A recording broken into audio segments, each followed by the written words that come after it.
Hi കൂട്ടുകാരെ, സലിജാസ് കിച്ചണിലേക്ക് എല്ലാവർക്കും സ്വാഗതം.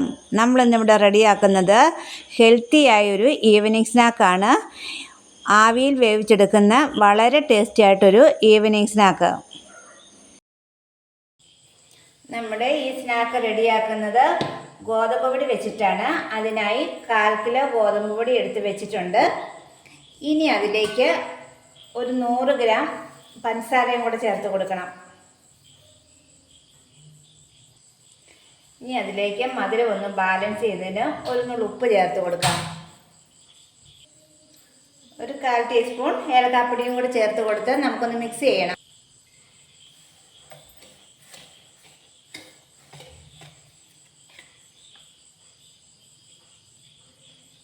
ഇനി ഇതിലേക്ക് ആവശ്യമുള്ള പാല് ചേർത്ത് കൊടുക്കാം. ഇത് ചെറിയ ചൂടുള്ള പാലാണ്.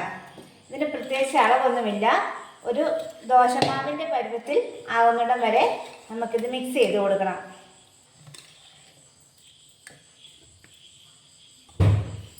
ഈ മാവ് ഇവിടെ നന്നായിട്ട് മിക്സ് ചെയ്തിട്ടുണ്ട്. ഇനി ഇതിലേക്ക് 1 കപ്പ് തേങ്ങ ചിരുവിയതും കൂടെ ചേർത്ത് കൊടുക്കാം. വീണ്ടും ഒന്ന് നന്നായിട്ട് മിക്സ് ചെയ്തെടുക്കണം. ഇനി നമുക്കിതിലേക്ക് ഒരല്പം ബേക്കിംഗ് സോഡ ചേർത്ത് കൊടുക്കാം. 1/4 ടീസ്പൂണിലും താഴെയേ ഉള്ളൂ. അതൊന്ന് ആക്റ്റീവ് ആകുന്നതിന് ഒരല്പം വിനാഗിരിയും കൂടെ ചേർത്ത് കൊടുക്കാം. വിനാഗിരിക്ക് പകരം നാരങ്ങാനീര് ചേർത്താലും മതിയാവും.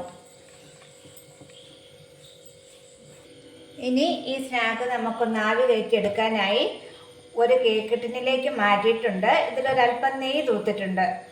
ഇനി നമുക്കിത് ആവി കയറ്റിയെടുക്കാം. ഇനി ഇതൊന്ന് ആവി കയറ്റിയെടുക്കാനായി നമ്മളൊരു അപ്പച്ചെമ്പിൽ വെള്ളം ചൂടാക്കാൻ വെച്ചിട്ടുണ്ട്. ഇനി ഇത് നമുക്കൊരു 20 മിനിറ്റ് മീഡിയം ഫ്ലെയിമിൽ ആവി കയറ്റിയെടുക്കാം. ഇതിപ്പം നമ്മൾ വേവിക്കാൻ വെച്ചിട്ട് 5 മിനിറ്റ് കഴിഞ്ഞിട്ടുണ്ട്. ഇനി ഇതിലേക്ക് ഒരല്പം നട്ട്സും കിസ്മിസും കൂടെ വെതറിയൊന്നിടാം. ഇത് നെയ്യിൽ വറുത്തതാണ്.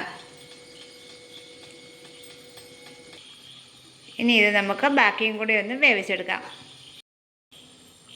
നമ്മുടെ സ്നാക്ക് ഇവിടെ റെഡി ആയിട്ടുണ്ട്. ഇപ്പം 20 മിനിറ്റ് ആയി. ഇനി നമുക്ക് തീ ഓഫ് ചെയ്യാം.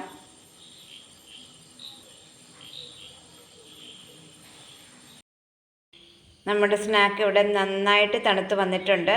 ഇനി നമുക്കിത് കട്ട് ചെയ്യാം. നമ്മുടെ സ്നാക്ക് ഇവിടെ റെഡി ആയിട്ടുണ്ട്. അപ്പോൾ വീഡിയോ ഇഷ്ടമായാൽ എല്ലാ കൂട്ടുകാരും ലൈക്ക് ചെയ്യാനും ഷെയർ ചെയ്യാനും സബ്സ്ക്രൈബ് ചെയ്യാനും മറക്കല്ലേ. അടുത്ത വീഡിയോയുമായി നമുക്ക് വീണ്ടും കാണാം. എല്ലാവർക്കും താങ്ക് യു.